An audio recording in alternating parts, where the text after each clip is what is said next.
Hello friends, welcome to the success Kendra. दोस्तों, आज की इस वीडियो में हम लोग बिहार पुलिस कांस्टेबल की जो नई भर्ती आई है 8,415 पदों पर, इसके लिए प्रैक्टिस सेट नंबर 7 को डिस्कस करेंगे। इससे पहले हम लोगों ने सेट नंबर 1 से लेकर के 6 तक को ऑलरेडी डिस्कस किया हुआ है। साथ ही साथ हम लोगों ने 3 सामान्य विज्ञान का सेट कवर किया है। तो अगर आपने नहीं देखा है तो देख लीजिएगा, सभी का लिंक इस वीडियो के डिस्क्रिप्शन में आपको मिल जाएगा। चैनल पर नए हैं तो सब्सक्राइब करके बेल आइकन को प्रेस कर लीजिएगा ताकि रेगुलर वीडियो के नोटिफिकेशन आपको मिलते रहें। तो चलिए फ्रेंड्स, बिना देरी किए हुए आज का सेशन स्टार्ट करते हैं। वीडियो को लाइक और शेयर जरूर कर दीजिएगा। फ्रेंड्स, आज के सेट का पहला क्वेश्चन देखिए कि हिंदी साहित्य का आधुनिक काल कब आरंभ होता है। फ्रेंड्स, आपके एग्जाम में हिंदी के 10 क्वेश्चन पूछे जाएंगे, अंग्रेजी के 10 क्वेश्चन और मैथ के 10 क्वेश्चन रहेंगे। तो इंग्लिश, हिंदी और मैथ ये जरूर आप ध्यानपूर्वक जो है जरूर पढ़ लीजिएगा। तो देखिए फ्रेंड्स, हिंदी साहित्य का आधुनिक काल जो है 1850 ईस्वी से आरंभ होता है। ऑप्शन नंबर सी इसका करेक्ट आंसर हो जाएगा। और फ्रेंड्स, जल्द ही मैं 2010 से लेकर के 2020 तक बिहार पुलिस कांस्टेबल के जितने भी एग्जाम्स हुए हैं उनको सब्जेक्ट वाइज जो है सारे क्वेश्चंस हैं 2010 से लेकर के 2020 तक मैं आपको प्रोवाइड करा दूंगा। ऑलरेडी जो है हमने सामान्य विज्ञान का एक वीडियो कवर कर लिया है। 2020 में जो एग्ज़ाम हुआ था बिहार पुलिस कांस्टेबल का, उसके चारों शिफ्ट के जो साइंस के क्वेश्चन हैं उन पर एक अलग से मैंने वीडियो बना दिया है। करीब करीब 100 क्वेश्चन को हम लोगों ने कवर किया है। तो अगर आपने नहीं देखा है तो देख लीजिएगा, लिंक डिस्क्रिप्शन में आपको मिल जाएगा। उसी प्रकार हम लोग हिंदी के प्रश्न कवर करेंगे, जीके जीएस के प्रश्न कवर करेंगे, इंग्लिश के प्रश्न कवर करेंगे। ठीक है, चलिए दूसरा क्वेश्चन देखिए कि किस रस का अस्थाई भाग अनुराग है। तो फ्रेंड्स, करेक्ट आंसर इसका ऑप्शन नंबर बी हो जाएगा, भक्ति। ध्यान रखिएगा। नेक्स्ट क्वेश्चन देखिए कि हे राम हा प्राण प्यारे जीवित रहे किसके सहारे, इसमें कौन रस है। तो देखिए ये जो शब्द है, सेंटेंस है, इसको पढ़ने से ही आपको पता चल जा रहा है कि इसमें करुण रस है। ठीक है फ्रेंड्स, चलिए अगला क्वेश्चन देखिएगा कि हिंदी के प्रथम गद्यकार कौन है। तो करेक्ट आंसर हो जाएगा इसका शिव प्रसाद। ऑप्शन नंबर ए सही आंसर हो जाएगा। आंसर अगर आपको पता है तो आप बेशक कमेंट करके आंसर बता सकते हैं। और फ्रेंड्स, वीडियो के लास्ट में अपना स्कोर आप लोग जरूर बता दीजिएगा। उसके बाद नेक्स्ट क्वेश्चन देखिए, सुमेलित करना है इसको। तो देखिए फ्रेंड्स, एक तरफ जो है यह आप कह सकते हैं विषय दिया हुआ है और दूसरी तरफ उनका संबंध दिया हुआ है। तो देखिए फ्रेंड्स, निर्मला जो है यह क्या है, तो निर्मला जो है उपन्यास है और यह किसके द्वारा लिखी गई है, तो प्रेमचंद के द्वारा लिखी गई है। ध्यान रखिएगा क्या है, ये उपन्यास है। ठीक है, उसके बाद बात करें कि चीता के फूल। तो चीता के फूल जो है यह राम वृक्ष बेनीपुरी के द्वारा लिखा गया कहानी है। तो ये 2 नंबर हो जाएगा, कहानी। वरदान जो है यह भी प्रेमचंद्र के द्वारा लिखा गया उपन्यास है। तो देखिए फ्रेंड्स, उपन्यास तो ऑप्शन में नहीं दिया हुआ है, लेकिन आपको ध्यान रखना है कि ये क्या है, उपन्यास है एक। ठीक है, उसके बाद भारत दुर्दशा जो है यह नाटक है, भारतेंदु हरिश्चंद्र के द्वारा लिखा हुआ। तो सही आंसर इसमें से देख लीजिए। अब तो ये याद रखना है, वरदान जो है ये क्या है, उपन्यास है, और निर्मला जो है ये भी उपन्यास है। तो एक और उपन्यास होना चाहिए था, लेकिन यहाँ पर निबंध दिया हुआ है। ठीक है, तो इसमें से करेक्ट आंसर कुछ भी नहीं है, मैंने आपको बता दिया। ध्यान रखिएगा, लेखक का नाम भी बताया है मैंने, जरूर ध्यान रखिएगा। उसके बाद देखिए फ्रेंड्स, अत्याचार का सही संधि विच्छेद क्या है। तो सही संधि विच्छेद इसका हो जाएगा अति प्लस आचार।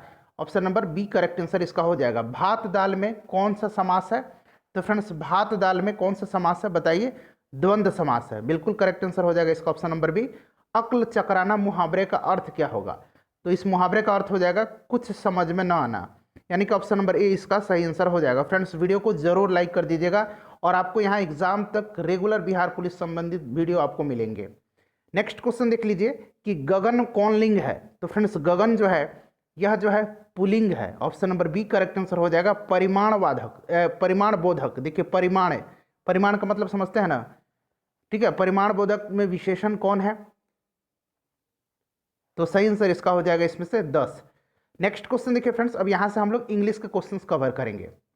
तो देख लीजिए यहाँ पर है 11 नंबर कि आवर ऑफिस। अब देखिए ये मैं पहले आपको समझा देता हूँ कि यहाँ से लेकर के यहाँ तक पार्ट ए है, फिर यहाँ से यहाँ तक पार्ट बी है, यहाँ से लेकर के यहाँ तक पार्ट सी है, और ये जो है पार्ट डी है। देखिए पार्ट ए में, पार्ट बी में, पार्ट सी में अगर कोई एरर है तो आप उस पर टिक करेंगे, अगर नहीं एरर है किसी भी पार्ट में तो आप नो एरर पर यानी कि और डी पार्ट पर टिक करेंगे। चलिए फ्रेंड्स, सेंटेंस पढ़िएगा।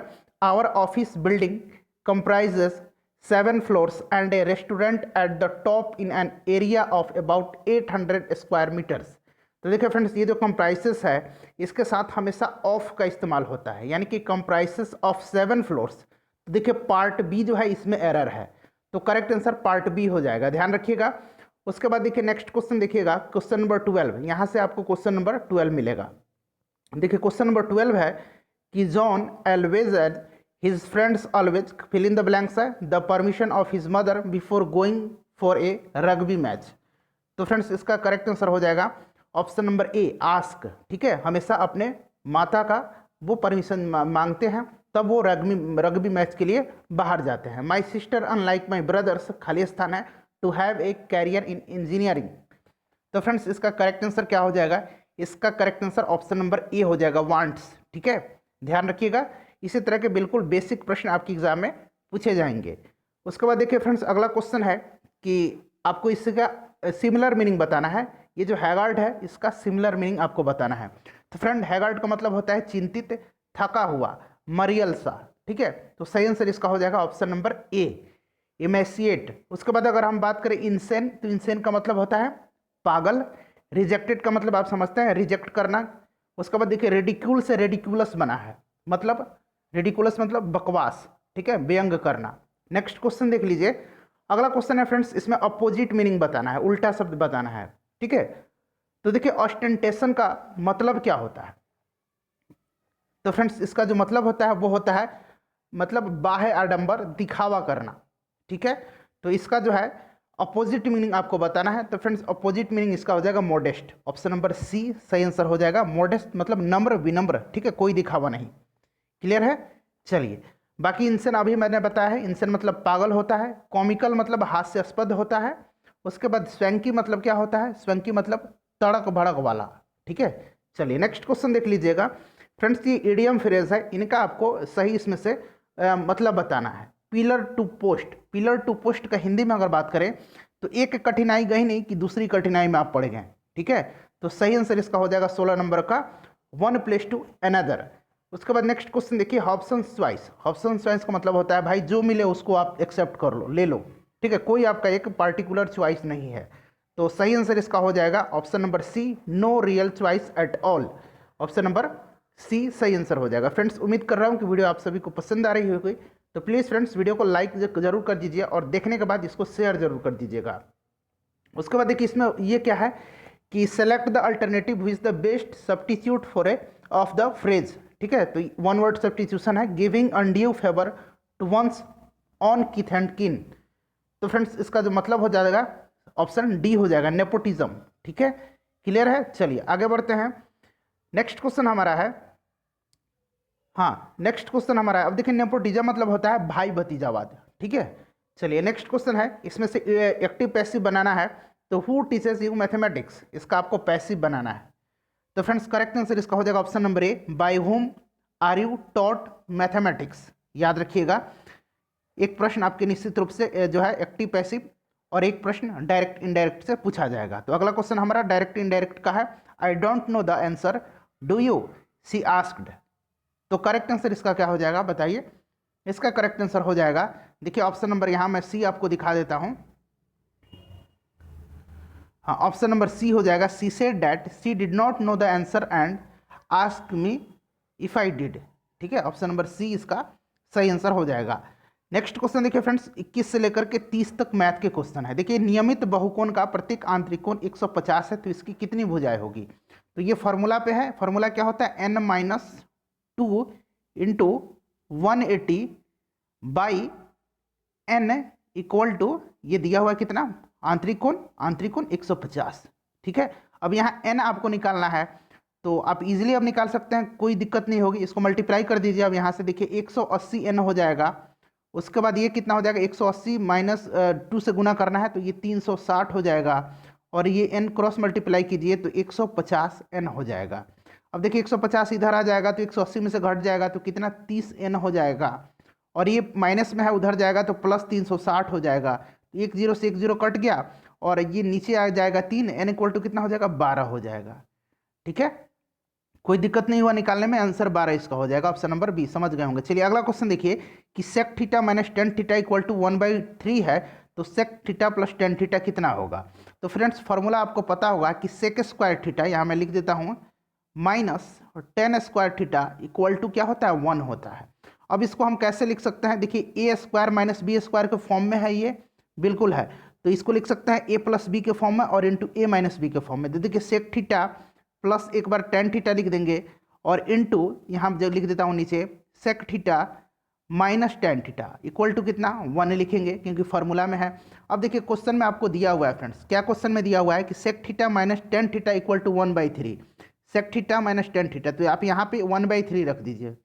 देखिए मिटा के फिर से लिख देता हूँ, तो बचा क्या था, sec theta plus tan theta, ठीक है, और आप माइनस की जगह पर कितना लिख देंगे, 1/3, ये सेक थीटा माइनस 1/3 लिख दीजिए इक्वल टू 1।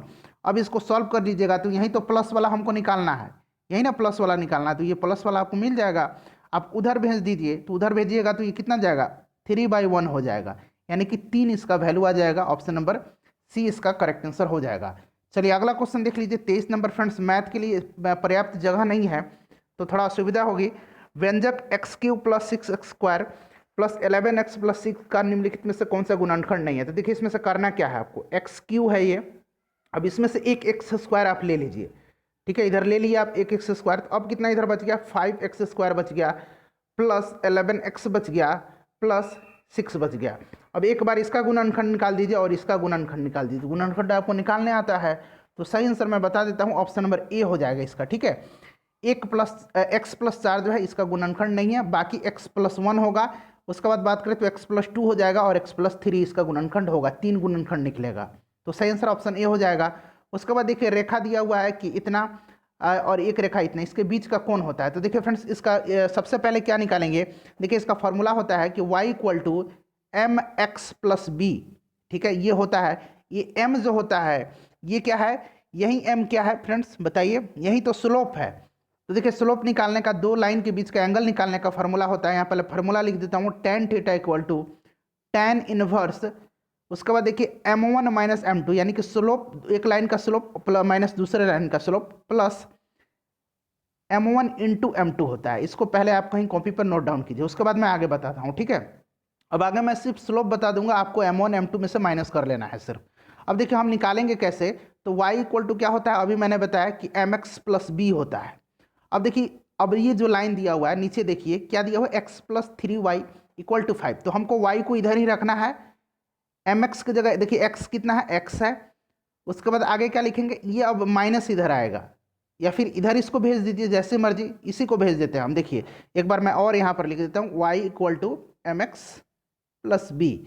अब हम y को इधर ही छोड़ देते हैं, तो ये 3y हो गया, बाकी हमें x को उधर भेजना है तो माइनस x हो जाएगा, और पहले से तो 5 है ही, ठीक है। अब हमको इस y के फॉर्म में सिर्फ चाहिए, अब हम 3 को उधर भेजेंगे तो 3 नीचे आएगा, आएगा ना। अब y इक्वल टू क्या हो जाएगा, माइनस x/3 प्लस 5/3।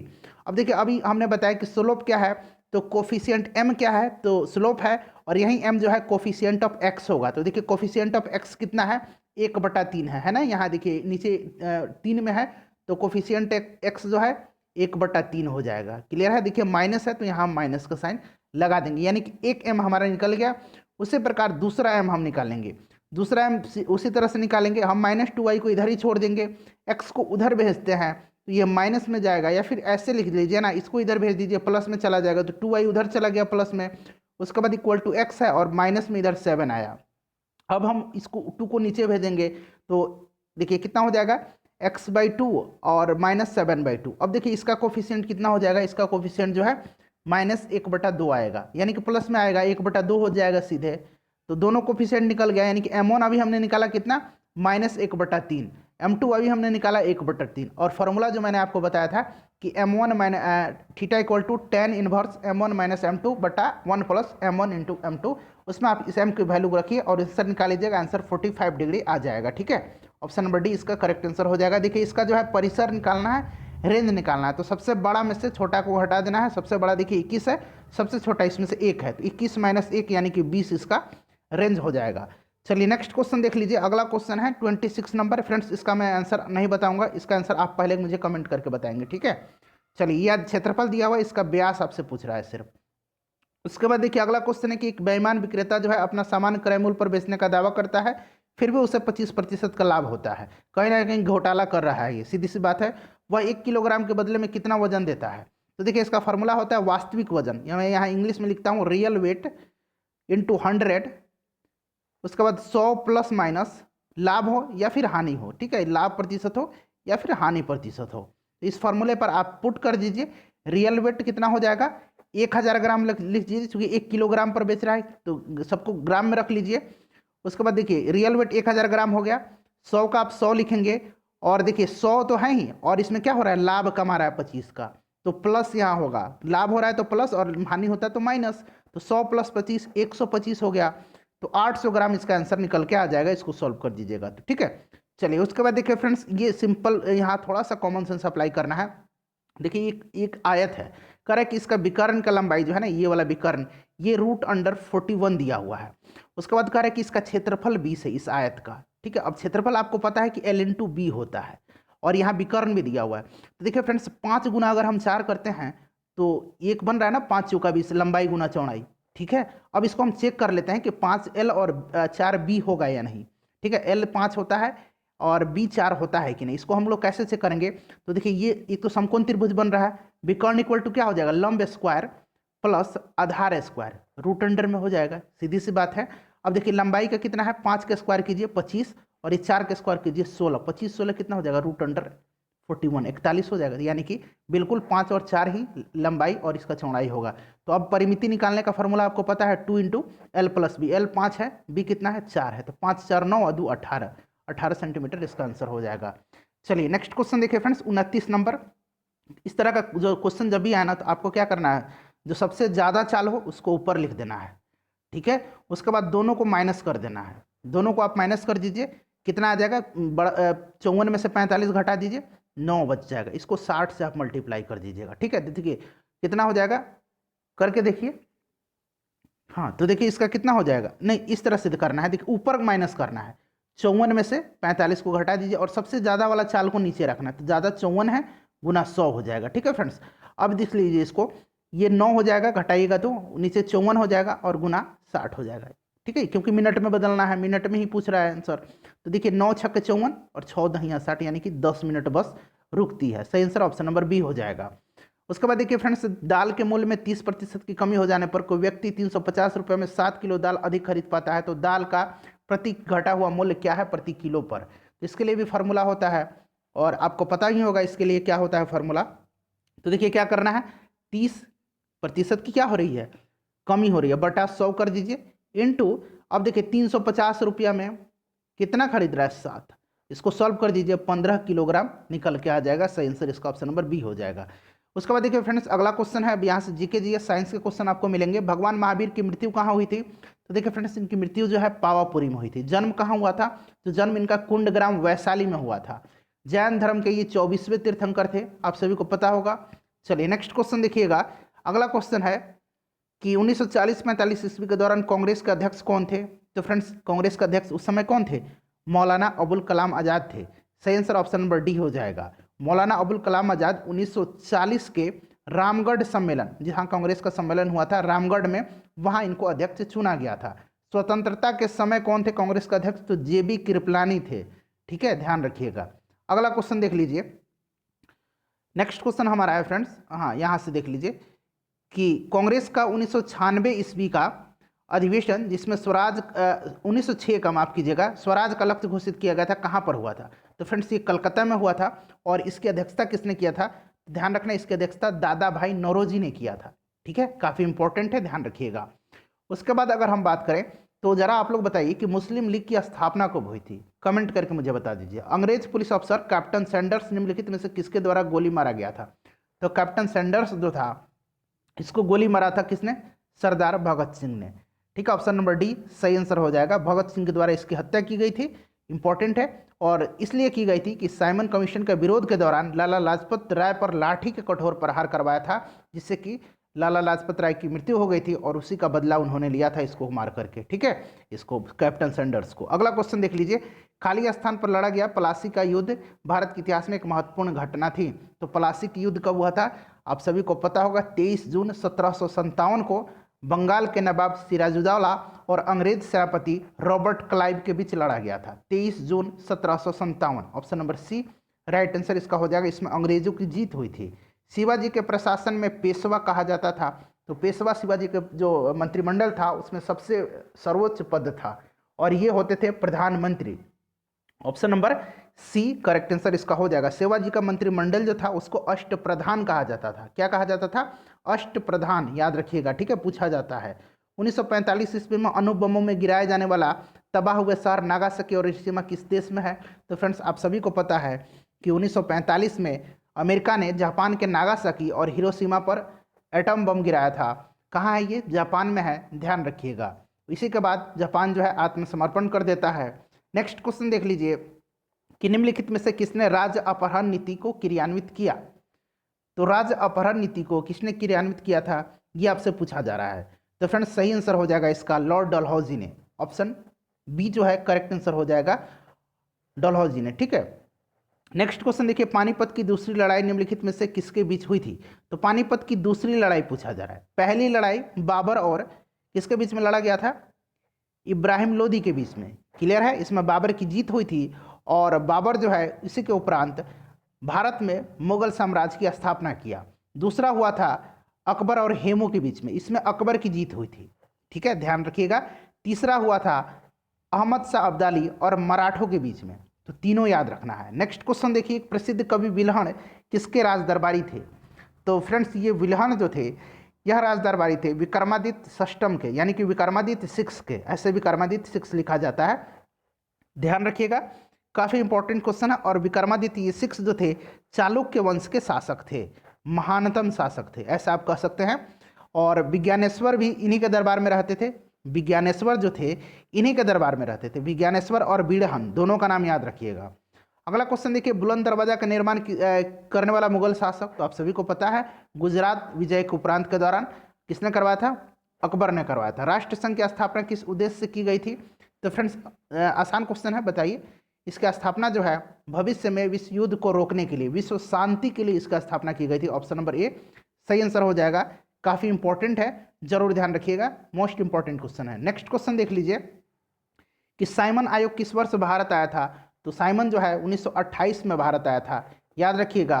गठन अगर पूछा जाए तो 1927 में इसका गठन हुआ था और ये 1928 में भारत आ गया था, ठीक है। जॉन साइमन की अध्यक्षता में इसका गठन किया गया था। इसमें 7 सदस्य थे, सभी सदस्य जो थे ब्रिटिश थे, गोरे थे, ठीक है, ध्यान रखिएगा। चलिए अगला क्वेश्चन देख लीजिए कि निम्नलिखित में से कौन सा रूपांतरित चट्टानों का उदाहरण नहीं है? तो फ्रेंड्स रूपांतरित चट्टानों का उदाहरण जो है ग्रेनाइट इसमें से नहीं है। ऑप्शन नंबर डी सही आंसर इसका हो जाएगा। ग्रेनाइट एक आग्नेय चट्टान है, ठीक है। चलिए नेक्स्ट क्वेश्चन देख लीजिए कि एशिया तथा उत्तरी अमेरिका किसके द्वारा पृथक होते हैं?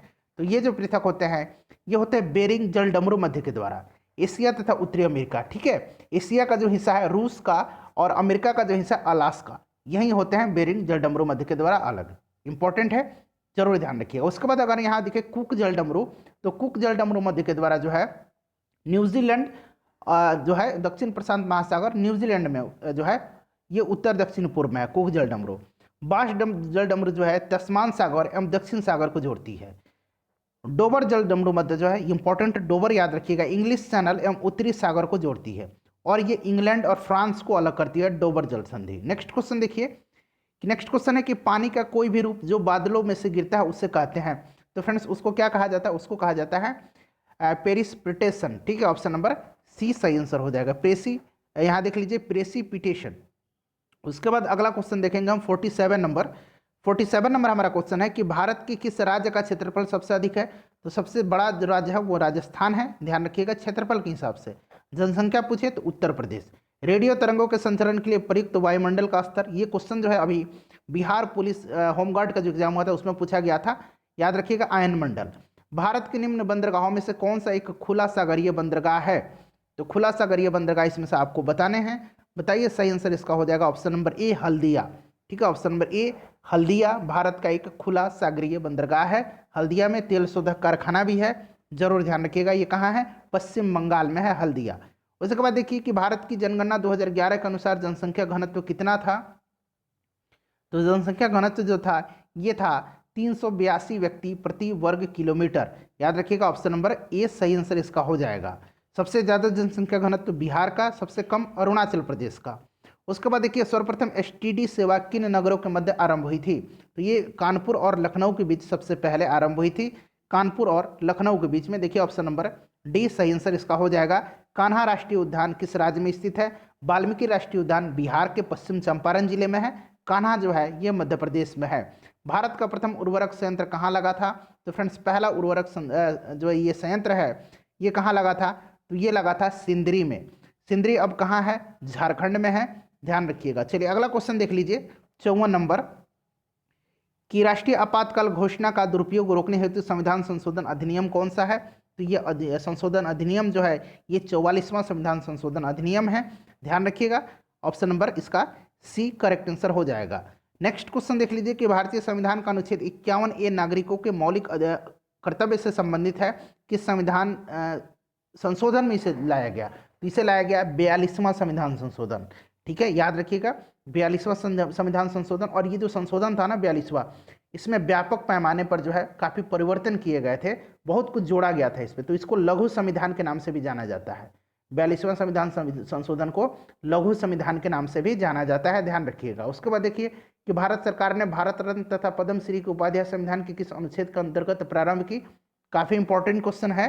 तो जितने भी अवार्ड हैं, चाहे वो वीरता पुरस्कार हो, पद्मश्री हो, पद्म विभूषण हो, पद्म भूषण हो, भारत रत्न हो, ये सभी अनुच्छेद 18 के तहत दिए जाते हैं, ध्यान रखिएगा। काफ़ी इंपॉर्टेंट क्वेश्चन है। नेक्स्ट क्वेश्चन देख लीजिए कि किस जनगणना के आधार पर राज्यों को इस समय संसद में सीटें दी गई हैं? तो ये सही आंसर इसका हो जाएगा फ्रेंड्स, काफ़ी इंपॉर्टेंट है, बताइएगा सही आंसर इसका क्या होगा?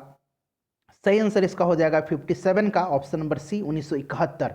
ठीक है, 1971 के जनगणना के आधार पर जो है ये सीटें दिया गया है। और 2026 तक विधानसभा और लोकसभा के सीटों में कोई भी परिवर्तन नहीं होगा। 2026 तक, नोट डाउन कीजिए 2026 तक। चलिए अगला क्वेश्चन देख लीजिए कि गवर्नमेंट ऑफ इंडिया एक्ट 1935 किस पर आधारित था? तो फ्रेंड्स ये जो आधारित था ये साइमन कमीशन, ठीक है, ये साइमन कमीशन पर आधारित था। साइमन कमीशन 1927 में इसका गठन किया गया था, 1928 में ये भारत आया था। सही आंसर ऑप्शन नंबर ए हो जाएगा। संयुक्त राष्ट्र यानी कि यूनाइटेड नेशन की महासभा की बैठक जो है एक वर्ष में ये कितनी बार बुलाई जाती है? तो ध्यान रखिएगा इसका सही आंसर जो है वो हो जाएगा वर्ष में एक बार बुलाई जाती है। ठीक है, नेक्स्ट क्वेश्चन देख लीजिए। और वर्तमान में संयुक्त राष्ट्र के जो है महासचिव कौन है? तो एंटोनियो गुटेरस हैं, ये पुर्तगाल के हैं। भारत के राष्ट्रपति पद के लिए चुनाव लड़ने की उम्मीदवार की न्यूनतम आयु क्या है? तो न्यूनतम आयु 35 वर्ष होनी चाहिए। और पूछा जाता है कि कितने बार राष्ट्रपति चुना जा सकता है? तो इसके लिए कोई भी निर्धारित नहीं किया गया है टर्म, ठीक है, कि एक बार, दो बार, तीन बार, जितना मर्जी उतना बार। उसके बाद देखिए वायुमंडल की ऊपरी परत द्वारा किस प्रकार के विकिरणों का अवशोषण किया जाता है? तो ऊपरी परत के द्वारा जो है ये किया जाता है पारावैगनी का। किसका? पारावैगनी का, ध्यान रखिएगा, काफ़ी इंपॉर्टेंट है। डॉक्टरों द्वारा प्रयोग किया जाने वाला स्टेथोस्कोप किस सिद्धांत पर कार्य करता है? तो आप डॉक्टर के पास गए होंगे ना, तो आला जो डॉक्टर लगाते हैं उसी को स्टेथोस्कोप कहते हैं। और ये जो है परावर्तन के सिद्धांत पर कार्य करता है, ध्वनि का परावर्तन, ध्यान रखिएगा। उसके बाद देखिए रॉकेट की गति पर निम्नलिखित में से कौन सा संरक्षण सिद्धांत लागू होता है? तो ये संवेग का संरक्षण। सही आंसर इसका क्या हो जाएगा? संवेग का संरक्षण, ऑप्शन नंबर इसका सी जो है सही आंसर हो जाएगा। ठीक है, चलिए उसके बाद देखिए कि सिग्नल के लिए लाल बत्ती का प्रयोग इसलिए किया जाता है क्योंकि देखिए फ्रेंड्स लाल बत्ती का तरंग दैर्ध्य बहुत ही अधिक होता है, ठीक है, और ये विचलित नहीं होता है, बहुत ही कम विचलन होता है लाल रंग में, इसी के लिए इसका इस्तेमाल होता है। ऑप्शन नंबर ए सही आंसर हो जाएगा। सबसे ज़्यादा विचलन किसमें होता है? बैगनी रंग में। बैगनी रंग का तरंग दैर्ध्य कम होता है सबसे, ठीक है। चलिए नेक्स्ट क्वेश्चन देखिए, न्यूट्रॉन की खोज के लिए नोबेल पुरस्कार किसे दिया गया था? तो न्यूट्रॉन का खोज किसने किया था? फ्रेंड्स न्यूट्रॉन का खोज जो है ये जेम्स चैडविक ने किया था। ऑप्शन नंबर ए सही आंसर हो जाएगा। इलेक्ट्रॉन की खोज किसने किया था? बताइए। जे थॉमसन ने। प्रोटॉन का खोज गोल्डस्टीन ने किया था। बहुत लोग रदरफोर्ड भी कहते हैं, तो जो आपको ऑप्शन मिले। चलिए प्रकाश वर्ष निम्नलिखित में से किसका मात्रक है? तो प्रकाश वर्ष जो है यह दूरी का मात्रक है, ध्यान रखना है किसका मात्रक है? दूरी का मात्रक है, यानी कि ऑप्शन नंबर इसका सी करेक्ट आंसर हो जाएगा। काफ़ी इंपॉर्टेंट है, ध्यान रखिएगा। अगला क्वेश्चन देख लीजिए कि सेल्सियस और फ़ारेनहाइट तापमापी एक विशेष तापमान पर समान रीडिंग देते हैं, यानी कि पूछा जा रहा है कि समान तापमान जो है कितने डिग्री पर होता है सेल्सियस और फ़ारेनहाइट में, तो ये -40 डिग्री पर होता है। ऑप्शन नंबर इसका सी जो है करेक्ट आंसर हो जाएगा। ध्यान रखिए, काफ़ी इंपॉर्टेंट है। कार्बन का सर्वाधिक कठोर अपरूप कौन है? देखिए कार्बन के 3 अपरूप हैं, हीरा, ग्रेफाइट, और ये 2 नाम तो आप जानते ही होंगे मैक्सिमम लोग, और एक है फुलेरिन। याद रखिए कौन सा है? फुलेरिन है। ये 3 अपरूप हैं और हीरा जो है इसमें सबसे कठोर होता है। हीरा का इस्तेमाल जो है शीशा के काटने में होता है, तो ये कार्बन का अपरूप हीरा है जिसका उपयोग शीशा के काटने में यानी कि कांच के काटने में किया जाता है। ये क्वेश्चन पूछा गया था, ध्यान रखिएगा। नेक्स्ट क्वेश्चन देखिए, ओजोन परत के अवक्षय का कारण क्या है? तो क्लोरोफ्लोरोकार्बन है।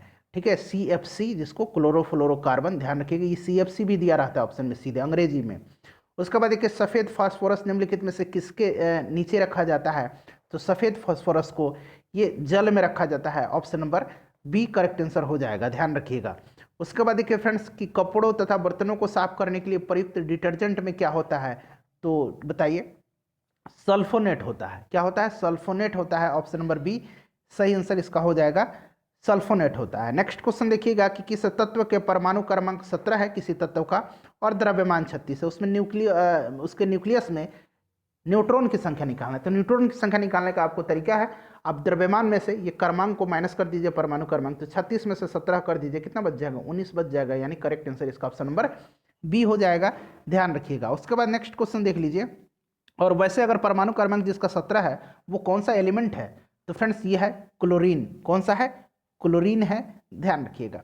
चलिए उसके बाद देखिए नेक्स्ट क्वेश्चन कि उर्वरकों के निर्माण में निम्नलिखित में से कौन सा तत्व प्रयोग में लाया जाता है?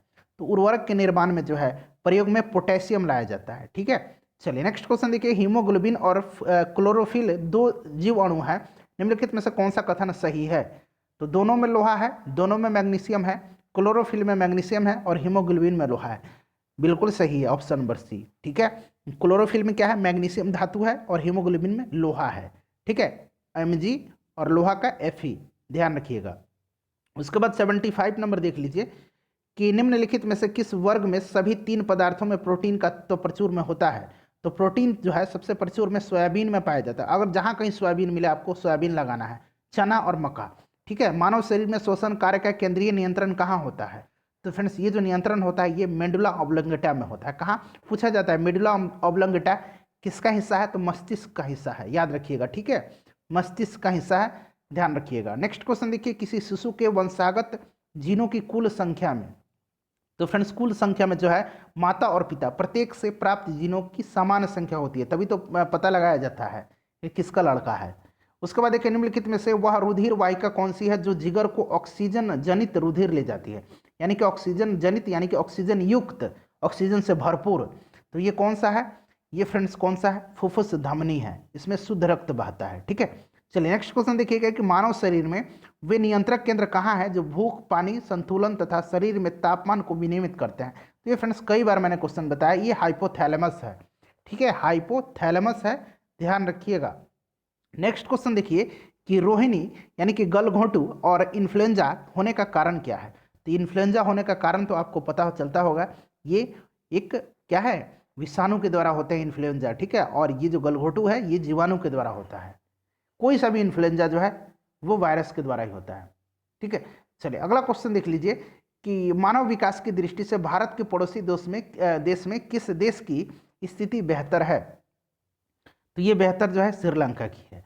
नेक्स्ट क्वेश्चन देख लीजिए कि भारत में पंचवर्षीय योजना बनाने की जिम्मेदारी किसकी है? तो किसकी है? ये योजना आयोग की थी। अब योजना आयोग के स्थान पर नीति आयोग आ गया है। नीति आयोग का full form national institution for transforming India. इसके अध्यक्ष भारत के प्रधानमंत्री होते हैं। उपाध्यक्ष वर्तमान में राजीव कुमार हैं। इसके CEO जो हैं यानी कि मुख्य कार्यकारी अधिकारी वो अमिताभ कौन है? अमिताभ घोष हैं, अमिताभ कांत हैं, माफ कीजिएगा, अमिताभ कांत हैं। उसके बाद देखिए रुपये का अंतिम बार अवमूल्यन यानी कि डीमोनेटाइजेशन कब किया गया? तो अंतिम बार पूछा गया इसमें से। तो अंतिम बार रुपये का वैसे देखा जाए तो लास्ट टाइम भी हुआ था, लेकिन इस ऑप्शन के हिसाब से सही आंसर इसका हो जाएगा ऑप्शन नंबर, देखिए बताइए ऑप्शन नंबर इसका ए हो जाएगा, यानी कि 1991 में। ठीक है, अंतिम बार इसमें। उसके बाद देखिए कि भारत में नई आर्थिक नीति कब लागू हुई, तो ये फ्रेंड्स 1991 में हुई थी। ऑप्शन नंबर सी इसका करेक्ट आंसर हो जाएगा। उसके बाद देखिए नेशनल ग्रीन ट्रिब्यूनल, जिसको कि एनजीटी कहा जाता है, शॉर्ट में एनजीटी, एनजीटी आपने सुना होगा, ये क्या है, तो एक जो है फास्ट ट्रैक ये कोर्ट है। ऑप्शन नंबर ए सही आंसर हो जाएगा।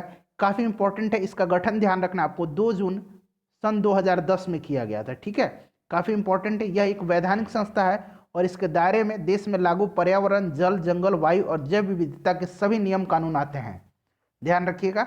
चलिए नेक्स्ट क्वेश्चन देखिएगा, ग्लोबल गोलकीपर अवार्ड 2019 से किन्हें सम्मानित किया गया है, तो देखिए प्रधानमंत्री मोदी को किया गया है, इसलिए ये पूछा जा सकता है।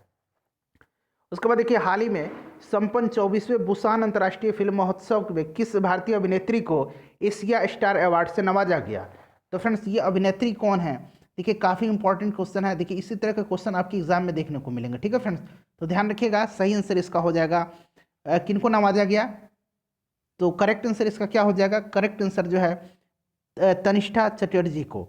उसके बाद अगला क्वेश्चन देख लीजिए फ्रेंड्स, अगला क्वेश्चन है कि निम्नलिखित में से कौन सा देश जनवरी 2020 में शुरू हो रहा है ओपेक, ठीक है, अंग्रेजी में इसको ओपेक ऐसे लिखते हैं, कि सदस्यता छोड़ने का फैसला लिया है, तो यह है इक्वाडोर। कौन सा देश, इक्वाडोर। मिनटमैन 111 अंतर महाद्वीपीय बैलिस्टिक मिसाइल का हाल ही में किस देश ने सफल परीक्षण किया है, तो ये अमेरिका ने इसका परीक्षण किया है। पंजाब एवं हरियाणा उच्च न्यायालय के नए मुख्य न्यायाधीश कौन है, तो फ्रेंड्स ये रविशंकर झा बने हैं, ध्यान रखिएगा। उसके बाद देखिए हाल ही में अंतर्राष्ट्रीय मुद्रा कोष यानी कि वर्ल्ड इकोनॉमिक फोरम, माफ कीजिएगा, इंटरनेशनल मॉनेटरी फंड, ठीक है, IMF, अंतर्राष्ट्रीय मुद्रा कोष के प्रमुख पद पर निर्वाचित अर्थशास्त्री ये जो क्रिस्टलिना जॉर्जिवा हैं किस देश की हैं, तो आपको पता है कि अब क्रिस्टलिना जॉर्जिवा जो हैं इसकी हेड हो गई हैं और ये जो है बुल्गारिया की हैं। कहाँ की हैं, बुल्गारिया की हैं। अगला क्वेश्चन देख लीजिए फ्रेंड्स, अगला क्वेश्चन है हमारा कि वर्ल्ड इकोनॉमिक फोरम, अब देखिए यहाँ WEF है, के द्वारा हाल ही में जारी वैश्विक प्रतिस्पर्धा सूचकांक में प्रथम स्थान पर कौन सा देश है, तो पहले स्थान पर स्विट्जरलैंड है। ये नीदरलैंड को यहाँ स्विट्जरलैंड बना लीजिए। ठीक है, 2020 में कौन सा देश है, स्विट्जरलैंड है। भारत का स्थान जो है वो 72वां है। देखिए भारत का स्थान पूछा गया है, तो यहाँ 72वां आप लोग बना लीजिए, 72वां स्थान है, ध्यान रखिएगा। चलिए उसके बाद देखिए केंद्र में कर्मियों को जुलाई 2019 में महंगाई भत्ते में कितनी वृद्धि घोषणा केंद्र सरकार के द्वारा हाल ही में की गई है, तो ये की गई है 5%। ध्यान रखिएगा कितना किया गया है फ्रेंड्स, काफ़ी इंपॉर्टेंट है, 5% किया गया है, ध्यान रखना आपको। चलिए नेक्स्ट क्वेश्चन देख लीजिए कि लक्ष्मीबाई राष्ट्रीय शारीरिक शिक्षण संस्थान जो है यहाँ कहाँ स्थित है, तो फ्रेंड्स यह जो है ग्वालियर में स्थित है। कहाँ, ग्वालियर में, मध्य प्रदेश में। निम्नलिखित में से सर्वाधिक लोकप्रिय त्यौहार कौन सा है, तो इसमें से तमिलनाडु का सर्वाधिक लोकप्रिय त्यौहार है ये पोंगल है। ठीक है, ओणम जो है केरल का है, बिहू जो है ये कहाँ का है, असम का है। ठीक है, याद रखिएगा, इंपॉर्टेंट है, सभी को ध्यान रखना है। चलिए नेक्स्ट क्वेश्चन देख लीजिए कि राजीव गांधी अंतर्राष्ट्रीय विमानपत्तन कहाँ पर स्थित है, यानी कि राजीव गांधी अंतर्राष्ट्रीय एयरपोर्ट जो है यह हैदराबाद में है। भारत की पहली महिला राष्ट्रपति कौन है, इसका आंसर तो आपको बताना होगा भाई, कमेंट करके फटाफट इसका आंसर आप लोग बता दीजिए मुझे। चैनल को जरूर सब्सक्राइब कर लीजिएगा फ्रेंड्स। नोबेल शांति पुरस्कार किस नगर में दिया जाता है, तो ये जो है प्रत्येक वर्ष जो है ये कहाँ दिया जाता है, नॉर्वे के ओस्लो शहर में दिया जाता है, नॉर्वे के ओस्लो शहर में दिया जाता है। ध्यान रखिएगा इस वर्ष किसको दिया गया है, तो वर्ल्ड फूड प्रोग्राम को दिया गया है, ध्यान रखिएगा, विश्व खाद्य कार्यक्रम को दिया गया है। नेक्स्ट क्वेश्चन देख लीजिए कि न्यूजीलैंड के निवासियों को किस नाम से जाना जाता है, तो फ्रेंड्स कीवीज के नाम से जाना जाता है। ऑप्शन नंबर ए सही आंसर हो जाएगा। तो फ्रेंड्स देखिए फुल लेंथ प्रैक्टिस सेट हमने कवर किया है। वीडियो पसंद आई है तो फटाफट इसको शेयर कर दीजिए जहां आप कहीं भी हैं ग्रुप में।